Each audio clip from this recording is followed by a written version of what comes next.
Yeah, whew, another draft physics video production. Surprised me. Yes, more on light. It's an interesting subject. It's getting more and more interesting in terms of recognizing that some of my past perceptions of photons was erroneous, based on no evidence and just something I assumed, like the size difference, the polarization. Once you realize polarization is a real thing in terms of this idea that whatever a photon is, that it has this thickness to it. Um, yeah, huge, you know, misperception. Just because we think of photons as landing in some infinitesimally small place like an electron, and they're huge. And polarization is monstrous, and 1,000 times the difference in the size of the atom itself, let alone the size of an electron, which one assumes is being irritated by the photon. So could be 1,000,000 to 1 difference in the size. So obviously one electron is not making this thing happen. What we see as a photon is spread over a much larger collection area, and it is reduced to something that happens in one little place. It's consolidated by material structure into what we call a photon. So anyway, just saying. Um, and so I'm going to read the Wikipedia page on refraction just because it's so badly written. You just wonder how it stays that way, why they don't fix that. Take a slight little pause. Sniffly nose. Yeah, cold here. So, anyway, make sure I'm recording. I think so, mostly. So, anyway, I did notice here on this image that there are little lines, little shadow lines on the bottom, and food for thought. As I suggested, I think the pattern is being made from the reflection off the surface of the bottom piece of glass, and it's on the bottom of the top piece of glass is where the photons have been recombined, and that's sort of verified by that shadow appearance, because you could argue that some of the light that came back up, that is the bright spots, some percentage of it is reflecting back down again, and so it's lightening those little bits of areas, and the other sections aren't getting lightened because the photons haven't been properly combined in those areas. So it's just another piece of evidence for this process of deduction and such. So I guess the other thing to point out is I went looking. The refractive index of atmosphere is pretty low, so it's almost 1, the same as space, but it's not quite the same. And so you do wonder what would happen in a vacuum. It should be true. See, none of these experiments are manipulated. People just do them in one specific way to illustrate one specific point to verify their theory, apparently, and all varieties of outcome are sort of ignored. Because you do wonder, if you did this with oil, a film, rather than air between the two pieces of glass, can you manufacture a similar pattern? It's the oil still has a refractive index. I think it's higher than glass. Don't remember. But anyway, it's different than the glass. And what would be the difference in the pattern? Or maybe you could find something still lower than air, some other liquid, some other gel of some kind, but still lower than the glass in terms of its refractive index. Anyway, to see if you could just duplicate this in with some other medium besides an atmosphere, the exact duplication. But yeah, the fact that none of these experiments have been done in a vacuum. I mean, this one fits in a vacuum really easy. So this one can be done on Earth really easy. The two-slit experiment, a little more complicated because of the distance thing, you know. But you can fix that with lenses, so you can make it a pretty small experiment. Why hasn't it ever been done in a vacuum? You just got to ask the question. I mean, it's fundamental physics. It just seems somebody would have been curious enough to see, to verify, to make sure that, you know, it matters whether there's medium against medium, you know, rather than space, empty, clearly empty space. There is a difference. No refractive index is different than some refractive index, and so it's just one of those experiments just glaringly saying somebody should have done it. Just like the repeat of the Eddington experiment with some sort of orbiting telescope. Lots of orbiting high-resolution cameras out there, yet no one's done it. No one's pointed a camera, you know, towards the sun, not at the sun, to see if they can see some light getting bent. Just seems a fundamental, rudimentary, must do it kind of experiment, yet it hasn't been done. So kind of startling. But that's sort of the problem with physics, is they're just preaching from the Bible, and there's just no real conversation about whether the Bible's bullshit. So, and the example is this stuff they say about refraction. They've clearly picked a theory, and I would argue that I don't know what percentages of physics degreed physicists would say, well, I'm not too sure that's right. I mean, I think the percentage would be very high. Clearly 60 symbols wouldn't agree with this web page. You know, you could probably go down the line of all the talking heads of physics and say, yeah, I don't think they'd agree with that either. It's so, but they're spouting it as if we've all come to this conclusion, and this is the only this is the only theory for a reasonable person. I mean, it's that arrogantly written, you know. So general explanation they call it, when what they really should mean is, well, we don't go into much detail. You know, we don't really care about that. Details, schmetails. And they start with a correct explanation of refraction. There's absolutely no reason to state something emphatically when they really don't have a volume of evidence supporting this conclusion. This one way of understanding, and it's just one way of understanding. Involves two separate parts, both the result of the wave nature of light. So why did they say it like this? I mean, they clearly could tone that down a bit and say it's generally believed by physicists that light photons are in some way a wave function, and have a wave function, and you know, something like that. But instead, you know, a correct explanation. You know, correct by what proof? I'd say there wasn't any. All right, back again. Cold.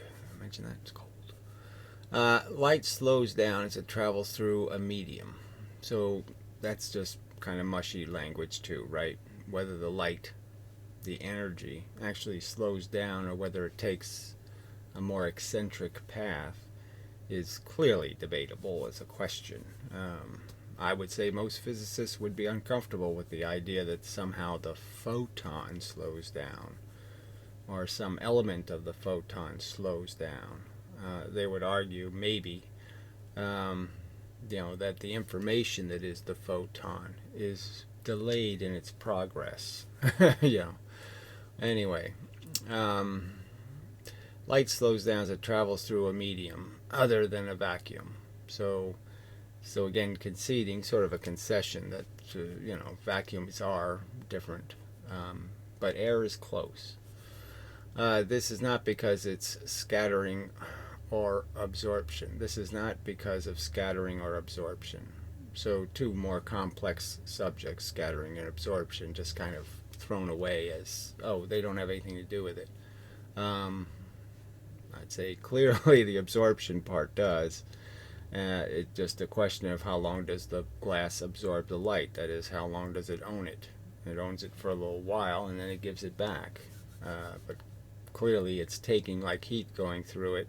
You wouldn't say a substance that transmits heat isn't absorbing the heat. That would be kind of a silly thing to say.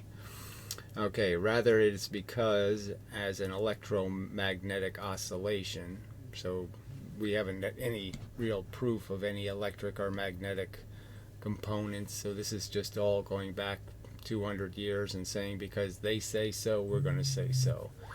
And we're not going to expand on this in any interesting way. We're just going to spout this Bible. So in physics, electromagnetic radiation refers to the waves of the electromagnetic field.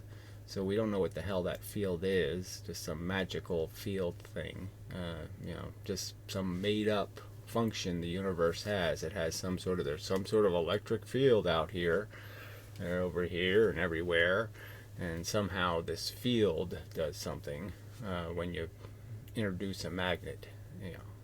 Completely mush as an explanation.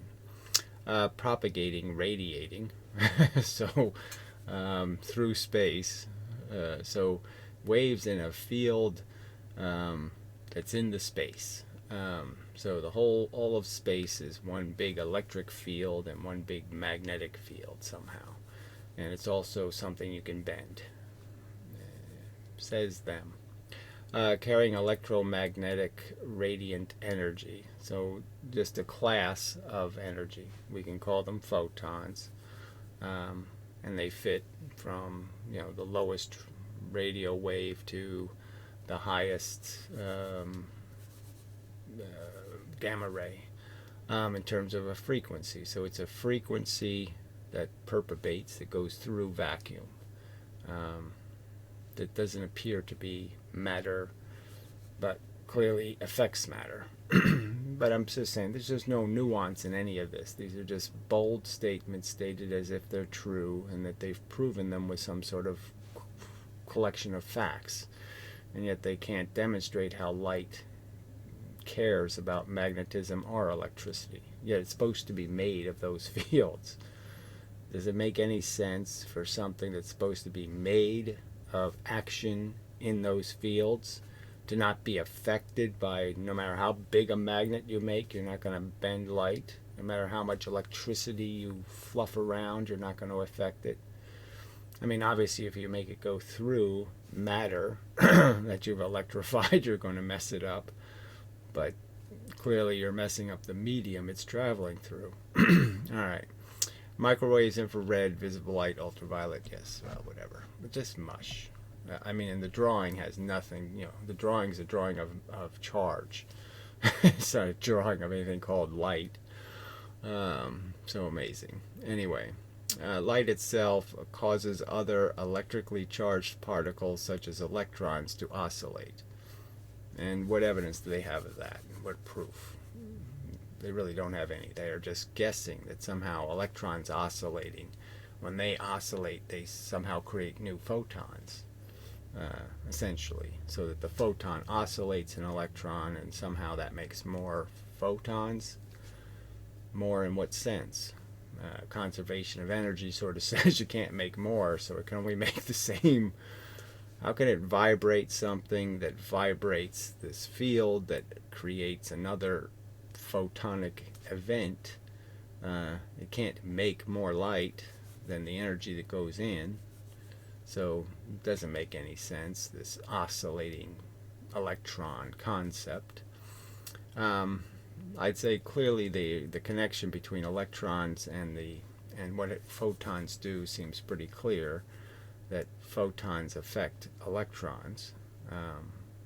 but they affect them in a proportional way. The amount of energy the photon brings in is the amount of energy you're going to get out. You're not going to get more unless the substance is radioactive or something, unless it's already ready to fall apart and give you more. All right. The oscillating electrons emit their own electromagnetic waves. So this is just more, they say so. There's just no evidence defending this interpretation of the evidence that exists in any sense of saying, oh yes, we're sure this is the right answer. There's just no reason for them to spout this as if this is the only version of the truth. This is the only candidate for a version of the truth.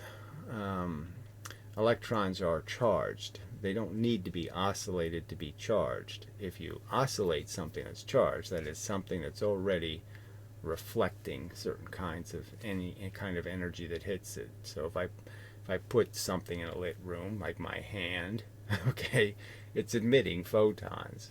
Now, if I oscillate my hand, it emits photons from different locations now, right? So, but that's not a surprise, is it? I don't need to oscillate my hand for my hand to be my hand, for it to be already reflecting something. And so the connection that somehow the electron must move to have charge is nonsense. All right, the oscillating electrons emit their own electromagnetic waves which interact with the original light. So they're basically saying it's something that interacts with the light, this wave, so it's essentially another photon, right? I mean, what else could possibly interact with it? Because we know magnetism can't, and we know electricity can't. A field of. So why are they pretending they don't know that? It's kind of silly. All right, their own waves which interact with the original light. Well, how can they interact with it when it already caused them to move and is therefore already on its way somewhere else? So that doesn't make much sense either, does it now? Come on. How can it interact with the thing that caused it to act? The thing that caused it to act is probably at the speed of light already gone somewhere before it even has a chance to do something to it, to interact with it. The resulting combined wave has wave packets. So this is all just really made up. I mean, really made up. I mean, just some wild guess. It's not even, it hasn't been genetically modified by any selection process. This is kind of a wild animal idea. It's really wild still. I mean, it hasn't been, modeled to the evidence at all, hasn't been reconstructed and picked at and, thought about with any depth. It's just really bad that they can start talking about wave packets as if this is a real thing. We've proven it. So anyway, the resulting combined wave has wave packets that pass an observer at a slower rate. So again, this idea that there's a packet of a wave that's passing some kind of observer is also more nonsense. Clearly the energy of the photon goes through the material, and just like heat, we see heat move really slow through something. We can see it. You can heat a piece of steel and watch the heat move up, the red color. I mean, it's just kind of a silly kind of way to talk about it and say that somehow the energy is anything other than working on it. Okay, and it's still working on it at the speed of light. It hasn't slowed down in some way.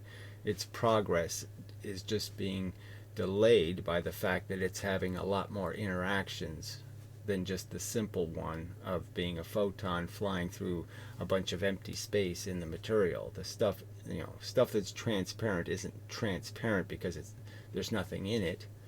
It's transparent because it's transmitting. It's taking stuff at what happens at one end, energy, and it's migrating that energy, and it just takes time because it has to migrate it by moving electrons, and the electrons move a lot slower, okay, than the speed of light. So they can't convey energy at the speed of light. They slow it down. but the light itself, the energy, it's just its progress is being delayed. It's not really slowed down energy. Well, I mean, it really is slowed down. It's caught inside of vehicles that don't run the straight path. Okay, anyway. Alright, the resulting combined wave packets that pass an observer at a slower rate. Alright, the light has effectively been slowed down. So, again, it's just kind of the wrong way to say it. The light is photons. The electrons are carriers of the energy of the photon, and then they readmit the photon. I think that's what most physicists would agree takes place. That the photons themselves, if they are transmitted to each other, are transmitted to each other based on the fact that an electron moved. The electrons, let's say the electrons are, I think you could rationally understand, communicating with each other. They pressurize, they repel each other. That repulsive force is moving at the speed of light. So when they move towards each other, they create speed of light communication between each other, but it's time variant because of the fact that the electrons have a distance and it takes time for energy to move back and forth. And so it depends on when you move towards something. It takes a little bit of time for that information to get to you, because the bit of information that might carry that information might be here, or it might be here, and it might be heading this way, and it has to travel this longer path. There's not a direct communication. There's a communication between a field of pressure, and the pressure has varying distance because something has to travel the full trip to send a message. You can't send the message without sending it, having it reflect, and having it come back. So it's a lot like radar. So for the individual electrons, they're communicating with each other with a kind of radar, and it takes time for the radar signal to make the full round trip. And so one electron can't react to another electron's change in its position instantaneously, or even at the speed of light. It has to wait for the round trip. Simple explanation. Not even vaguely referenced as a possibility that there could be any other explanation from except this crap they're writing. It's so poorly written. Alright, combined wave, slower rate. Okay, has been effectively slowed down. When light returns to a vacuum and there are no electrons nearby, the slowing effect ends. Its speed returns to c. So, this is so badly written. So when light returns to a vacuum, well, that doesn't really happen. So I mean, what? So when it returns to air, and there are no electrons nearby, that is nothing to slow down, nothing to interact with, nothing moving slower that it has to convey its energy to, and then cause it to convey the energy to something else, and to convey it to something else, and then to readmit it it's made of a new photon, right? It's made of new bits of energy through that process. The same photon that goes in isn't really the same photon that comes out, but the frequency is, and that's all that matters. This slowing effect ends and it returns, and the speed returns to c. So that's just such a bad way of saying it, isn't it? I mean, come on. They're basically saying that somehow the photon is actually boring its way through the material as as one thing, as something that isn't converted into another form of energy through this process, constantly being converted. Okay, and then their second part of their nonsense. When light enters, exits, or changes the medium it travels in. So now they're conceding a change in the medium, whatever that would be, right? So it's not really a photon anymore, it's a change in the medium.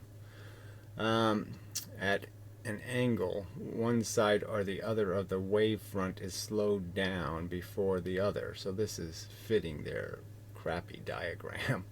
of Huygens. So we're going back 300 years to a notion of reality. And this hasn't been proven that this is what photons are doing. It's one diagram that can work, it's one model that works, but it's just one, and other models work. And to Huygens' credit, I mean, there was the two guesses. Newton was relying on the medium speeding the light up, and Huygens was relying on it slowing them down, and that's how they came up with different diagrams. But, you know, so Huygens guessed right, but that's all it was, essentially, was a guess. But anyway, continuing. This asymmetrical slowing of the light causes it to change the angle of its travel, and the only way that can really happen is that it sort of has to have an adhesion to itself. It has to kind of know to go faster at the other end, to swing around, and that isn't really going to happen. So this theory has lots of flaws in it in terms of it being the truth, in terms of why light's bent by surfaces. And it is the surface is where it does happen. But anyway, continuing. So causes it to change the angle of its travel. Once light is within the new medium, it, with consistent properties, it travels in a straight line again. Yeah, that's all agreeable, but there's different reasons why this could be happening. Why the material itself obligates this to happen, because the material itself is a crystal and it lines up with whatever its surface is, and the geometry of the substance is dependent on the surface, and so it's going to force it to travel a path based on the fact that its geometry says so. The atoms line up off the surface. The surface is an indication of which way the crystal is, and the crystals, you know, line up in an arrangement that's consistent, and therefore it's going to force the light to go in a certain direction. I mean, if you concede that the glass is made of crystals, then you're conceding that essentially it has these flat surfaces that have something bound to them, and that if you have a flat surface of the glass, the flat surface has to be made of a bunch of crystals in the same orientation. Crystal can't be in this orientation and be on the surface. All the surface ones are flat. So the crystal itself is essentially defining the direction that the energy will be transmitted through the medium. At least its primary direction, its starting direction. So anyway, just horrible. So now we'll do this slowing down thing. You know, it's just really bad. As described above, the speed of light is slower in a medium other than vacuum. So just, I think, the wrong way of understanding anything, but fine. This slowing applies to any medium such as air, water, or glass, and is responsible for the phenomenon such as refraction. So again, it wouldn't refract if you could put a medium like a vacuum. The argument is it doesn't refract anymore. So a thin film made out of a vacuum. So if I did put that experiment in a vacuum, there wouldn't be any refraction. The light wouldn't internally reflect. Okay, when light leaves the medium, it returns to a vacuum, and ignoring any effects of gravity, its speed returns to the usual speed of light in a vacuum. See. So says them. Common explanations for this slowing, based upon the idea that light scattering or being absorbed and readmitted by atoms, are both incorrect. So they don't believe that photons are readmitted by atoms, that the bottom surface is actually just going to give a new photon, create the new photon by vibrating its own pressure. The pressure that it's trapped in is going to be somehow part of what it lets go. So they don't think there's a force traveling through the medium that's not, it's the force, the binding force of the atoms that's vibrating in the medium, essentially. It's not the photon itself. The photon causes an irritation, and that tension and that irritation moves through the medium, and it uses what it has as its own tension to create the new photon. So they're basically saying that can't be the explanation. Anyway,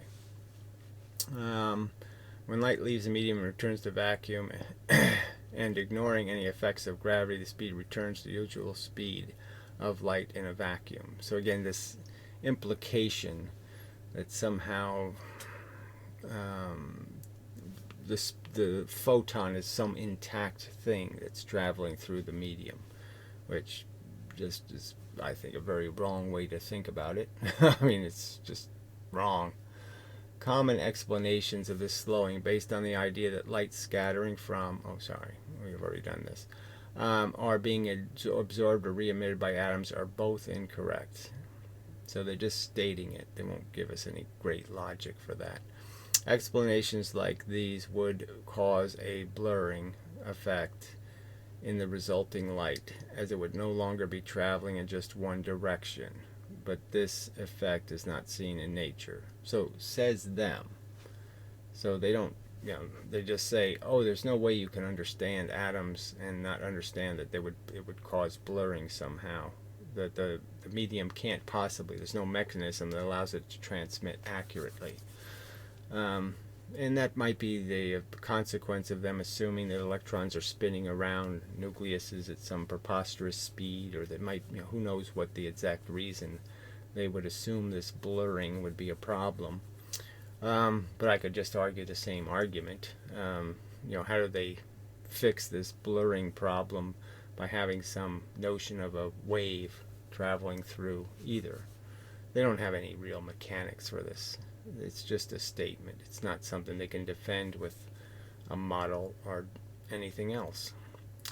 So now they're going to say a more correct explanation. What is that? What does that mean? Anyway, rest on light's nature as an electromagnetic wave. So they say it again. It's nature as an electromagnetic wave. Never been proven to be any such thing. And just isn't. And lots of evidence indicating it's not a wave, that it is composed of discrete clumps, yet they just keep ignoring it. And this again, they're just basically saying that, look, we really are convinced this is a wave, and we're going to do the wave-particle duality as some sort of minor concession we make to the fact that there's contrary evidence.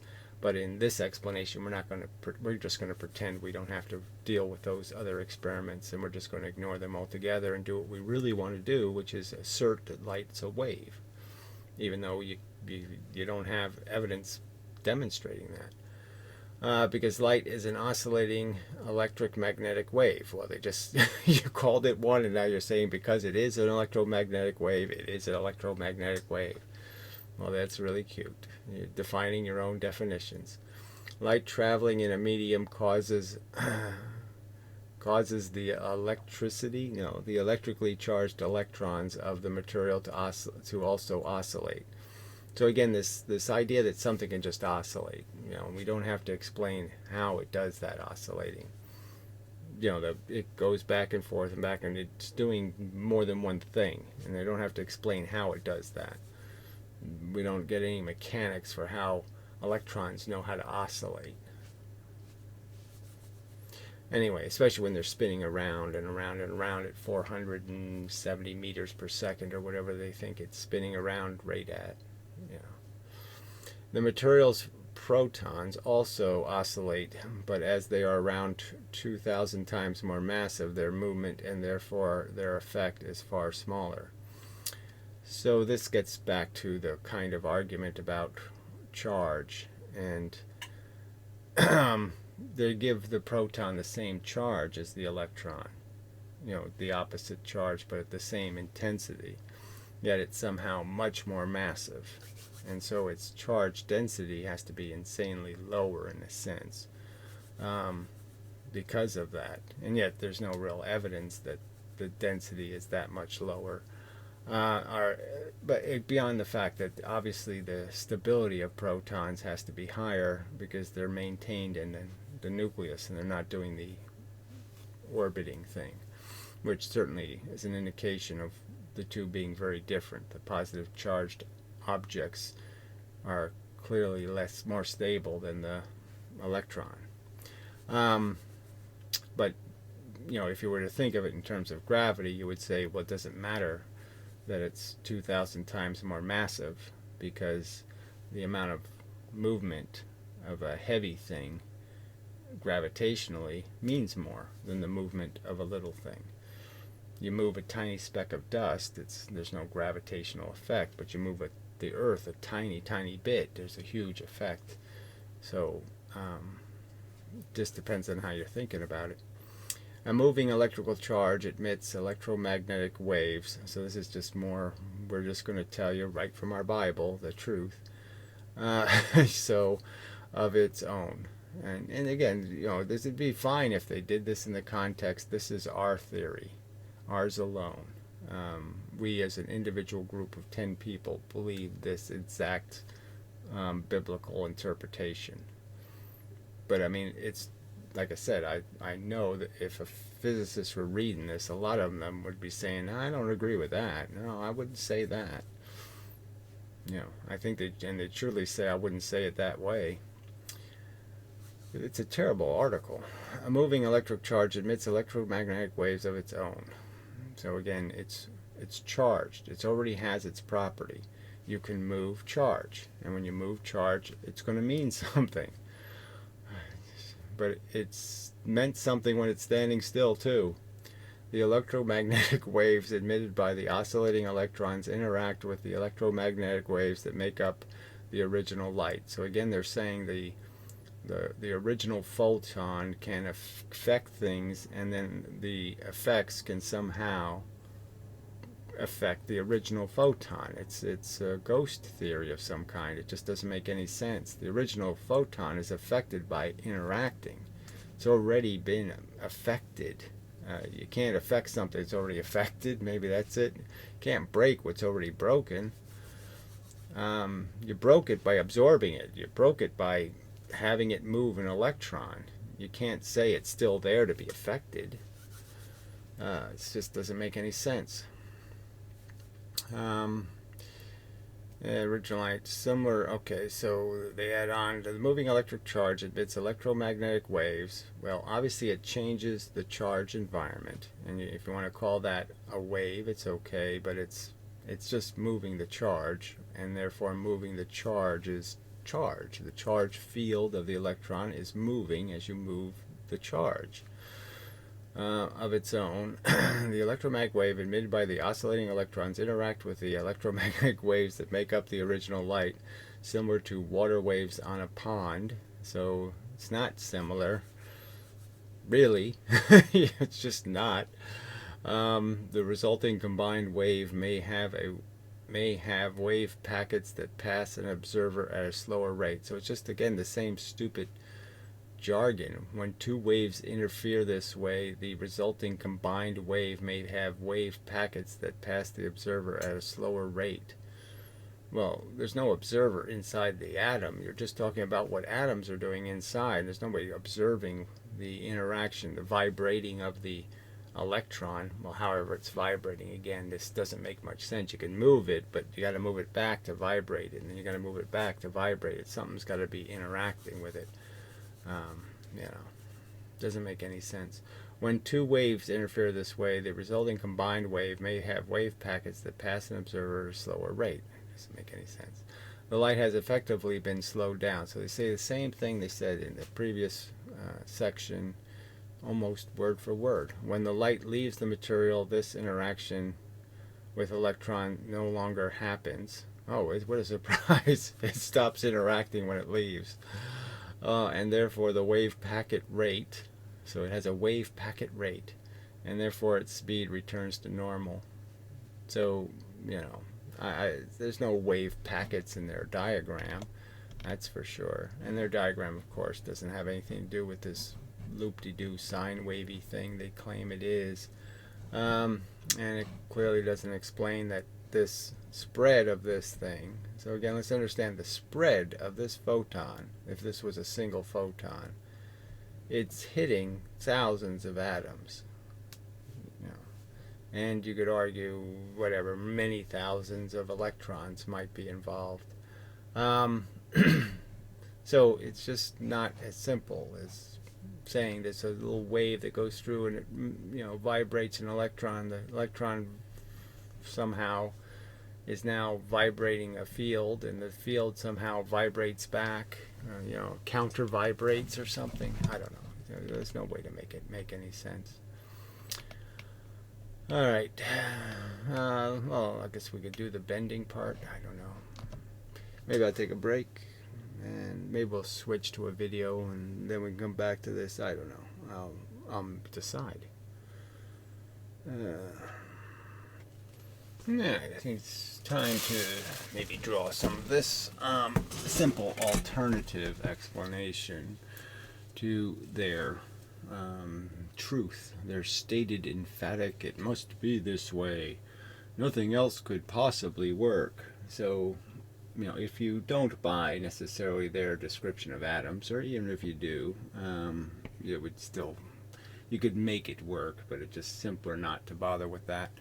So let's just say these are atoms, and these are the electrons, and the electrons, like the other charged particles, they're in positions, you know, in the atom, and that's what stabilizes the atom, is this mixture of protons and electrons, and they're quite rigid.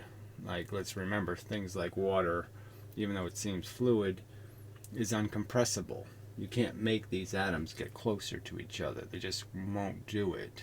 Okay, so they'll find it, it just won't be acceptable. They'll find a way to move, to adjust.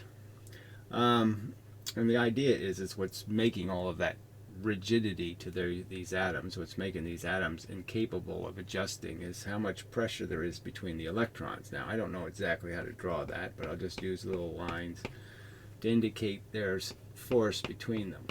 And this force is the same thing as a photon. It's moving back and forth between them. So I've used the example of a ping pong paddle and a ping pong ball bouncing between two pedals. And if you imagine the ball being incapable of slowing down, you can sort of understand that if I make the pedals twice as close, I have twice as many interactions. And the interactions are what counts. They're what this thing feels as a force, is the interactions. So we put electrons in that kind of tension, and then we hit them with a little extra ping pong ball. We throw an extra one at one paddle. It's clearly going to move the paddle a tiny bit, and it's going to take the paddle time, because the paddle is a piece of matter, and the paddle can't move the same speed as the force hitting it. So the force hitting it has a little bit of momentum, but the paddle has an inertia and a resistance to change, and it's not going to move the same speed. It's going to move, but it's going to move a lot slower than the speed of this. But the movement's real, and it moves a real amount. Okay, this little speck moves a little bit, and by moving a little bit, that's going to increase the pressure between the paddles. That's by just move the paddles closer to each other, and anything closer is going to make more pressure, and then there's more pressure here, and that's going to move this paddle a little bit, and it's going to move this paddle a little bit, and it's going to move this paddle a little bit. And that's the reason why light slows down, is because each time it has to move a paddle, that slows down. That movement is slower than the speed of light.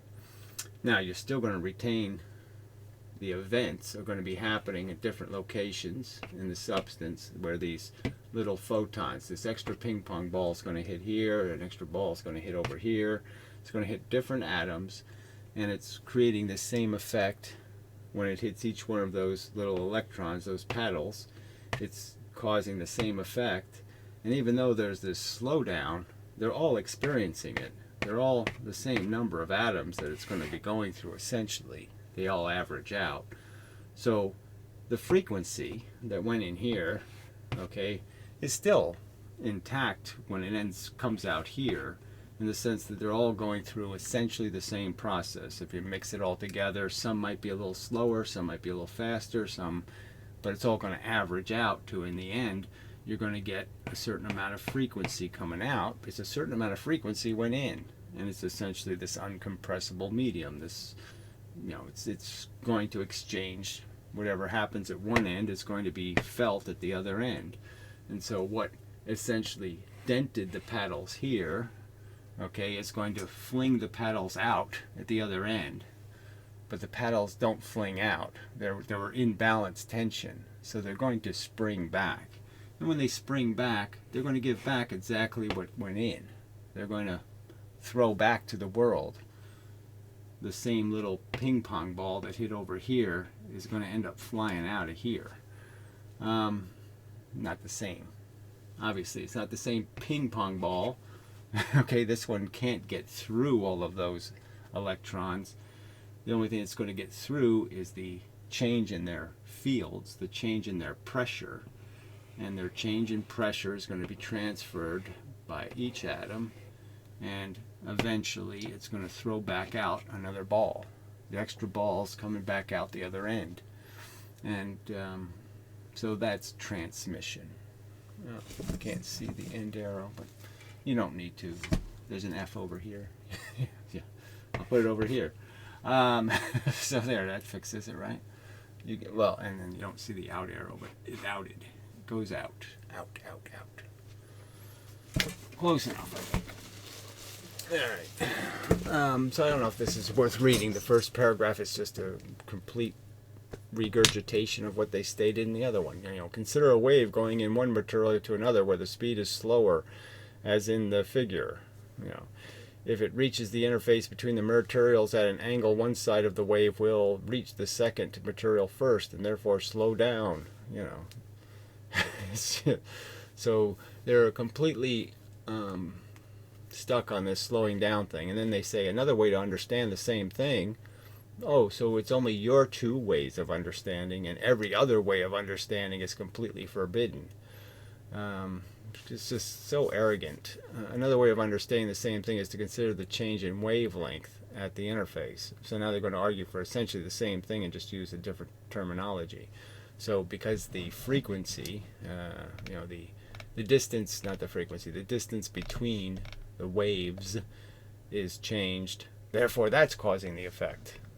And you can't change the distance without compressing the wave and therefore slowing it down. So the two are essentially the same thing, just argued in a different way. And then they use something like Snell's law, which is really simple. But anyway, and it can be explained by lots of different mechanical explanations. You don't have to rely on their wave nature theory. So anyway, we'll play a video, I think, and call it a day. So I saw this video, and it's just so bad. It's an MIT video. Who knows when it was produced, but it's just a piece of crap. So let's play it, because it's pretty crappy. Unfortunately, you're not going to be able to see the stupid YouTube bar ends up obscuring the image of the. So I mean, that's just even funny that they, in producing this video, they don't even realize that maybe they should show the pattern on, a big isolation, not a tiny isolation. Really poor. Oh, and look at this fancy crap. Isn't that cute? MIT, yeah. Blah, blah, blah, blah, blah. Why don't you do some more experiments that are more interesting? So this is kind of fun, because this is the Young did the experiment by first putting the light through a small aperture to cone it, essentially, and then the two slits. And they have a different version of how Young did the experiment by putting a hole in a window blind, where I've heard other people say that Young's experiment was done with a box, But anyway, very crude experiment, and again, Newton had already done these experiments, so Young is so irrelevant. And again, they titled the video Thomas Young's Double Slit Experiment. when Newton had already done the exterior surface experiment, the single impediment, and he had already done the small aperture. So this was already a known phenomenon, well known for 150 years, and everybody pretends Young discovered something. He discovered nothing new. Nothing. Hello, my name is Bill Harrington, and I'm a graduate student at the Massachusetts Institute of Technology. We're in the Course 6 Modern Optics Project Laboratory, and this is Young's double-slit experiment, an important experiment from around... So again, it's not Young's double-slit experiment. It's done with lasers. It's a whole different experiment entirely. Young's experiment was incredibly crude, pinholes, round images of the sun, essentially. Just junk. Around 1800. And again, the very fact that the Young experiment was little balls of light, okay, indicating that he was actually seeing the sun, that it's the sun, the image of the sun was being projected to the different locations. Because if you think about round holes, they should be producing Newton's rings. They should be producing the pattern in a ring form, not in a linear form. The fact that he saw it in this linear form means that he's projecting an image. We have a laser shining light onto a pair of identical slits. These are rectangular openings in a transparency. After shining through the slits, the light propagates some distance to a screen where we... Right, and even the discussion about the whole point of using these slits that are longer than they are wide. For what reason? Oh, to obscure the fact that this is basically just Newton's rings, And so if they just make them shorter, make square holes, well then you'd see that the pattern goes both ways, Why, what's the harm in it, right? It shouldn't affect anything in any way that should matter, right? But it does, and in the sense that the pattern is less obvious because there's two patterns going both ways. But again, don't pay any attention to that. Observe the resulting pattern. We have a webcam set up so that you can see what's happening on the screen. Right now, we've blocked one of the two slits, so light is propagating through a single slit, and this is the pattern that results. Right, so set it up so the single slit looks like it doesn't produce the same pattern, when in fact it is. So if they did this a little better in darker light, you'd see the other fringes are there. You just can't see them in the way that he's done the experiment. And so if you made the slit a little bit smaller, a little bigger, you'd see a ton of pattern, just like the double slit pattern. So it just has to do with the fact that now they're going to double how much is exposed. And the key point here is the doubling part. So you'll see this dramatic difference. Let's see what happens when we open the second slit. The pattern changes significantly. Right, it's brighter on these two edges, the fringes are brighter, you can see them, all of this is so much brighter. It's clearly more than twice as much light. You could say it was 4 times as much maybe. I mean, it's a lot more light. Now you've only opened one more slit. Why is there so much more light? And the simple argument is is that the smaller the slit, the more photons you're breaking.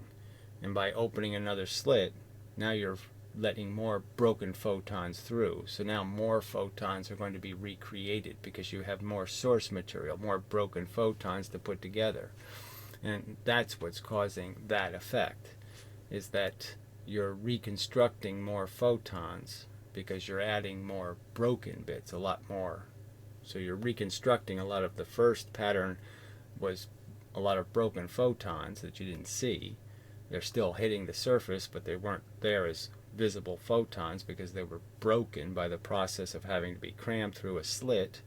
And as we know, like I said, the polarization of the light, the width of polarization is the same, essentially commensurate to the wavelength. So there's a photon that's a big square thing heading for the object, theoretically, at least something that's longer than it is wide, or it's wider than it is long, depending on whether it's polarized in one direction or polarized in both directions. Anyway, it's a big object, and going through a slit that's not much bigger than the object itself, The slit's width is about the same as the wavelength of the light, and so clearly the photons are going to get smashed going through. Pieces are going to get broken off, lots of them. So then when you send another set of broken bits, the two will complement each other, and a lot of them will reconstruct photons. And that's what you're seeing, is the reconstructed photons. And you're not seeing the ones that remained broken. But there's no destructive interference. There's just a lack of ability to reconstruct those because the light is out of phase because it's got to travel the wrong distance. So when they're traveling a compatible distance, the photon is reconstructed. When they're traveling on a distance that's inconsistent with the wavelength, that is more or less than a full wavelength of distance, you can't rebuild that photon. And that explains this experiment. That physics it's a similar geometry. I mean, the geometry is clearly dependent on things being in phase, but you're just reconstructing photons. That's all. You never destroyed them. The slits destroyed them. The slits broke the photons. They don't break in midair. They don't break on their way to the slits. They're broken by the slits, and you're seeing the reconstruction pattern.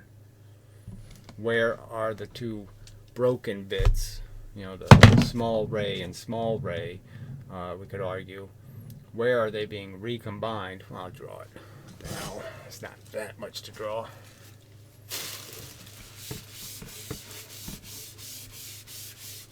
But just, the whole way they frame the history of the experiment is horrible. I mean, it's such a denial. See, they're trying to run away from Newton as fast as they can. So they don't really point out that Newton did all these experiments, and Newton still believed photons were fundamentally particulate. They were corpuscles of light. And so they don't want to admit that Newton fully understood all this nonsense of this pattern, and it still didn't persuade him that it's a wave. And he didn't have all the other experiments we have, the quantum idea, the clump experiments. He didn't have knowledge of those. So without knowledge of the clump experiments, Einstein, he still thought they were particles, and they don't want to concede that point. All right, so what I was talking about was, okay, so it's all about this wavelength thing. So if you got a piece of a photon with this wavelength, and you got another piece that has the same frequency, the same size, the same amount of distance between the bits, well, obviously if they don't line up, that is, if they're not in line with each other, this frequency ends up being this frequency, and that's not the frequency you're going to see. Okay, so when they're combined, they have to combine compatibly. That is, in a row, or they can overlap all they want. That just increases the intensity. So an overlap is okay, but they have to maintain the same frequency. So you can certainly overlap them, but they have to maintain this frequency to be able to cause the effects that create what we see, a reflection of a photon. Otherwise, it's not going to do that. So what else does I need to say about that? So you have bits that are not only been changed in their size of the ray, but there's bits of the photon where the point is that it's going through the slit, and it's got a width to it, not only a frequency, but it's got a width up and down. And when it's going through the slit, one of these hits the material, and therefore all you have is this. So you've lost this part of your frequency. Well, that's not going to be recognized by any device we have. It can't see that this is just missing a little piece. So the trick will be is that if you open another slit with broken pieces, the other piece might fit right in there. The piece that got broken off in the other one might be these three, okay, and all you have is this bit left. and so the two will match, and the photons are going to hit the same area, and so now you've essentially reconstructed your correct frequency. Now obviously it can be out of alignment. The alignment doesn't matter. I mean, the alignment just has to be within the alignment limits of the material you're hitting, the crystal sizes. So these are all just little bits that could be in different positions. So I always want to emphasize that the photon isn't some perfectly straight ray. It's a ray of mixed elements, and all you're doing is adding and subtracting elements, and as long as they're placed back in the right order, everything's going to be just fine. So that's why the pattern changes, is because when you open the other slit, you fix a bunch of photons that were a bunch of photons went in here, got stuff broken off of them, and now when you open this other slit, you're going to introduce a bunch of new pieces, and at the right angles, at the ones that come at the right distances, the full wavelength distances, those are the places where recombination will restore the frequency, and the places that don't do that won't restore the frequency. And so maybe microwaves hit here, maybe some other broken bits, but it won't be photons that where. See, if you double this, if you change this distance by 2 wavelengths, the light going from here and the light having to go this longer way, if you change that distance by 2 exact wavelengths, it means that the photons only you have a limited time frame. The photons were all emitted with the same frequency, that tolerance, that they were emitted at. And so what you're really saying is you're taking pieces from one photon that's behind the other one, because it's got to go, it had to travel this extra distance, so it's lagging behind the other photon. So it's this piece and this piece and this piece and this piece, and so this one goes back further. So the 2 photons are behind each other, but the key point is the parts that were broken off on this one happen to be compatible with the piece that was broken off of this one, and so they're in the right locations to reconstruct the right frequency. And so now we have a photon made out of a piece from this distance that's behind. This was actually the first bit of the photon. It's now going to be in the 3rd position on the other photon. So that's why there's a limit to how many of these spots you can make. There's a limit to how many you can make that are based on the timing of these photons and the length of these rays. So once you have exceeded the ray length time, you can't really put a piece from this side and this side and have them match anymore, because this one has too many delays in it. This is where the first ton was. This is 2nd, 3rd, 4th, 5th of the photon itself, the ray length. And now you're out of ray length. And so now you're a lot less likely to create a combination at those further distances. Yeah. That's probably enough of that. I mean, I could get into the difference between the colors and the frequency, but, that's probably more complicated than necessary. So I'll play some more of this. You should be asking yourself, why has the pattern changed, and why is this experiment important? The answers to those 2 questions are related. To understand... Well, first, let's understand it. Did you get the history right? What am I really looking at? First off, I'm looking at Newton's rings. Okay? What am I really seeing? Am I seeing gradual light turning gradually on and gradually off and gradually on and gradually, or am I seeing bars of light? Places where you get a photon or you get no photon. Does it look like little tiny bits of light? No, it doesn't look gradual at all. And why this experiment is important and what we are observing, you have to go back to the days of Sir Isaac Newton. At that time, people were debating the basic nature of light. One group of people held that light was a particle, traveling like a projectile from a source to an observer. Okay, at least he did mention Newton. He's probably going to rag on him, though. Okay. And, this is just baby talk, so I don't know I don't know who they make these videos for, but it's just pretty pitiful. Surfing on a wave, I mean, Another group of people held that light propagated more like a wave, sort of like the waves. Some people were etherists and some people weren't. It's another way of saying it, but they won't say that, right? I mean, you can only have a wave in something. You can't wave nothing. Newton clearly thought a vacuum was nothing. He didn't think it was full of ether. You see moving along the surface of a body of water. Based on his own experiments and extensive observations, Sir Isaac Newton decided that light was most like a particle.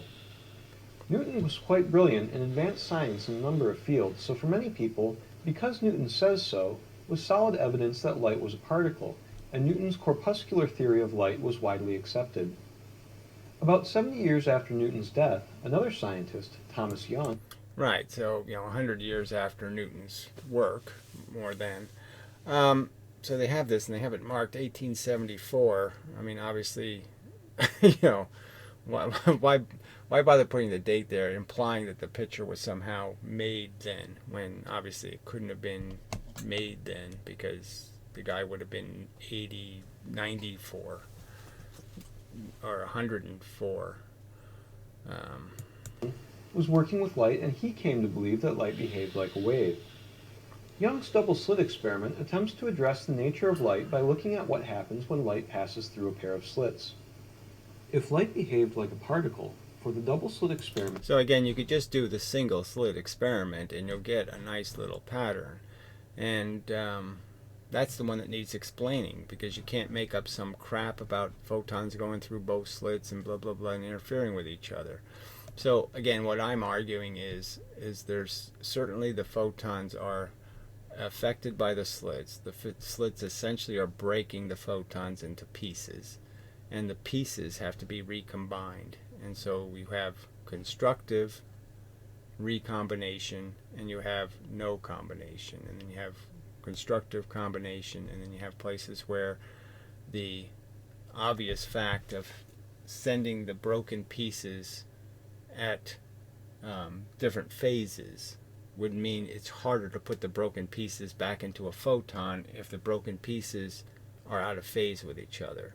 And it's a lot easier to do if they're in phase. So if I put broken pieces, I throw broken pieces at something and they're in phase, there's a chance they'll bounce and fall back together again. But if I throw them out of phase, there's very little chance that they're ever going to line up, because they have to do two things to reconstruct the photon. They have to both be in the same location, they have to hit a similar place, and they have to have the same phase to line up. They have to have the same missing piece. So they have to have the right pieces. So there's like three things. But anyway, but the phase is critical. If they're out of phase, there's a huge, it's a huge obstacle to overcome being out of phase, because neither photon, the photon is completely dependent on its frequency, things being in the right spot. And you have no chance of matching them if you've got one in a spot that no photon has a spot in. None of the originals had a spot in, has a location. That location can't be refilled because it doesn't exist in the photon. The photon doesn't have a chair there. So there's probably some better analogy that your the placement is critical. So phase is the most critical thing. So if the phase is broken, it's out of consistency between those notches, or whatever, however you want to look at it. There's just no way you can put pieces together. We would expect to see two overlapping copies of the single slit pattern. This does not match our own observations.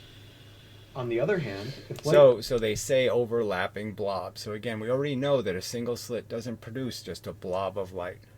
That's already a fact. So they keep talking as if we would expect. Newton didn't expect it. He already demonstrated that's not what you should expect. And they keep saying it as if that's what they should expect. When no, that's not what you should expect. You expect it to diverge, and you should expect there to be interference lines, what we call interference lines.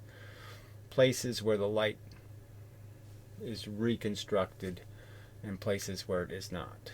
Behaves like a wave, we expect to see the two waves interfere, adding together in some directions and canceling each other in others. If we make some assumptions about So again, there's no canceling. So the theory is you either reconstruct a photon or you don't. That's the difference. There's no destruction of a photon that takes place anywhere after the slit. The slit does the damage. The paper allows you, the screen allows you to reconstruct some of the photons from different elements from two locations. Different elements of different photons. So two broken photons reconstruct into a photon that you can see. And that's it. There is no destruction beyond the damage the edge of the slit does in terms of wiping out part of the polarization. So just like polarizing filters, the light isn't absorbed by the filter, the light isn't consumed by the filter is just changing the phase of the photons. It's taking things that are lined up and it's unaligning them, and by unaligning them they can't be recombined in that form. You have to get them back to this before you can reorder them as rays. It's just so obvious, you know. The right answer just looks so much better than the wrong answer.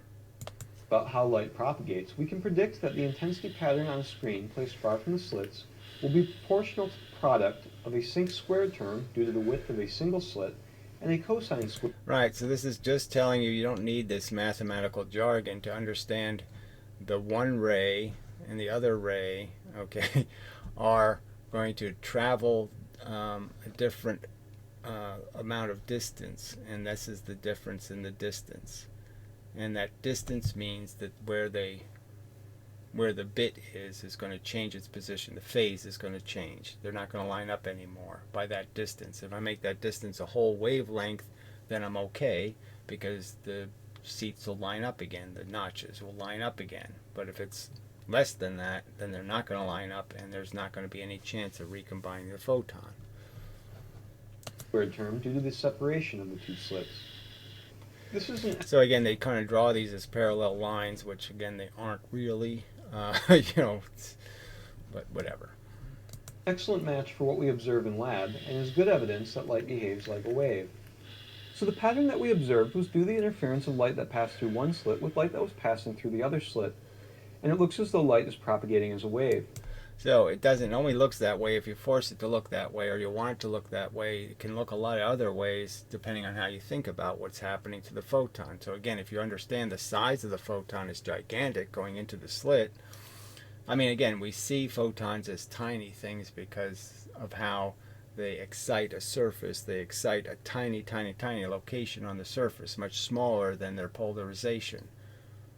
What gets activated by the photon is much smaller than the size of the polarization of the photon. We know the polarization is rather huge, so we know this thing going into this slit is almost as big as the slit. It's a big thing flying into this little slit, and it's being ripped into pieces, and there's a whole bunch of them overlapping each other, so it's a bunch of circles. You could just, the photons are all being sent at the same frequency through the same space, essentially, and the little bits inside of them are tiny, but the photon itself, the thing representing a photon, is huge. So it's there. You could say, okay, there's the photon going into the board, and then there's another photon here, and there's another photon here, and another photon here, another photon here, another photon here. I mean, they're all piled up on top of each other, and this is all filled in, of course. And so what you're doing is putting that through this slit, and what's going to happen to that is some of it, okay, is going to get lucky. Some of it will be this, and it'll get through. But a lot of it's going to get this and this hacked off of it.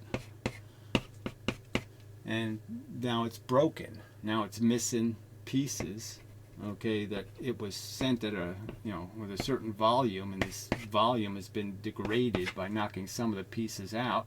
And what you're essentially going to do is take some other photon, some other broken piece, and the broken pieces will essentially add up when it hits the surface, because the surface doesn't care about what photon is hitting it.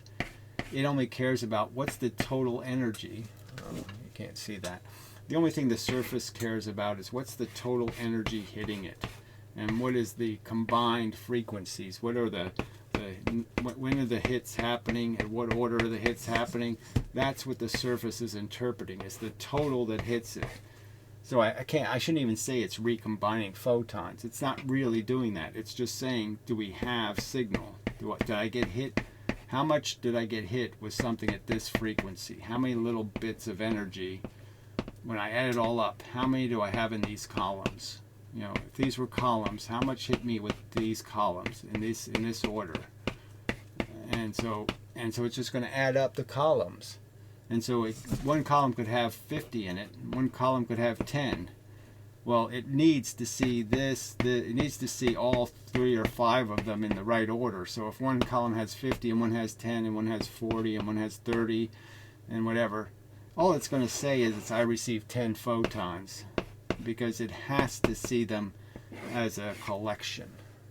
But that's what the material does. That's what all the atoms are doing, is interpreting what's the total energy that hit me, and how did it, in what form did it hit me, at what rate. And it's just adding that up and giving you what it got at what frequency. All right. Does that mean that we can... It's essentially just becoming an emitter.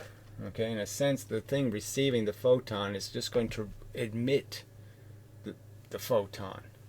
This, you emitted it, you sent it through a maze of some kind, and then when it hits the surface, the photon isn't going to just say, I was a photon. The energy is going to hit the surface, and the surface is going to make a photon back at you. We could shine any light through this system and expect to see an interference pattern. For instance, could we shine the light from this flashlight through the double slit and see an interference pattern? It turns out the answer is no, and it's a problem of spatial coherence, which is the ability of light from one point on a wavefront to interfere with light from another point on the wavefront. This laser has a lot of spatial coherence, but a flashlight and most other sources have very little. So how did Thomas Young do his experiment? Well, they should have drawn a picture of that, right? It's obviously not bright enough. There's not enough light heading in one direction, is, I guess, how you could say it. I mean, the light is spread so much that the intensity is so low that you don't create enough pattern you can see. The pattern isn't what's happening to most of the light, it's happening to the fringe light. The fringe light's the light that's going the wrong ways. So you could also argue that the fringe, what's creating the fringes. So I've argued that it's hitting electrons, and electrons are moving. I think that's viable, but I think it's more basic than that. The surface is refracting the light. That's what surfaces do. They refract, and the light's being refracted by the surface. It's bending, it's reflecting off of it, and it's transmitting through elements of it and traveling out. So it's going through the edges of the material, the little edge atoms, and it's being refracted by those edges. But it's also reflecting, probably also, off the opaque material. After all, they didn't have lasers in the 1800s. Well, it turns out it is possible to get these interference patterns to form, even when using a source normally considered incoherent. It just takes a little planning and some more work. Alright, I won't bother with this. Thomas Young recognized that not just any light could be used to see interference effects. In this quote from his... Alright, so anyway, the rest of it's just he makes a little toy for looking at headlights or something. And, just isn't terribly interesting. I forgot that it was this silly. And, they're really bad patterns, actually. But regardless, again, the point is you're just breaking light and then recombining it. Broken pieces. And that's a perfectly viable explanation, blah, blah, blah, blah, blah. So, enough of the video now, I believe. So, till the next time, try some different subjects. We'll see how things go. Depends on the comments, I suppose. And really haven't been any. And I know YouTube changed its policy, imposing more strict, whatever, sanctions and all this other stuff. So maybe they're not allowing the trollers to troll as much, but who knows. But anyway, till the next time and such. Yeah. All I can do is make the reasoned argument to you that all of this elemental science hasn't really picked at it very hard at all. I mean, I guess it's sort of not surprising that just 100 years after Newton, apparently the whole world had forgotten that Newton had already done these experiments, and there was a big surprise when Thomas Young made his little presentation. But there's no surprise. It should be an effect they were already accounting for. It's a dramatic, fundamental thing that light does, creating Newton's rings. And but science just doesn't pick at these fundamental experiments much. And again, with all the technology that exists now, the fact that they haven't done any of these experiments in a vacuum, I mean, you just can't find any light reflection experiments done in vacuum. You're just, it seems stunning that it wouldn't occur to anybody who has a vacuum chamber that they could do these experiments and see what happens. Just to demonstrate it one way or the other, just to prove that this doesn't have anything to do with the fact that atmosphere is a medium, and maybe it'd be a good idea to see, to make sure everything stays the same, that the medium isn't causing any of the effect. That seems to be something to be able to eliminate entirely by just doing the experiment. And the fact that none of MIT, I'm sure they have vacuum chambers. I'm sure they can put 2 pieces of glass and a light in there. Sure they can do it. And why haven't they? Because they have no curiosity. They have a Bible, and that's all they want to do is read their Bible. They don't want to know any different. All right, I guess I'll pause it and save it. Okay, till next time and such.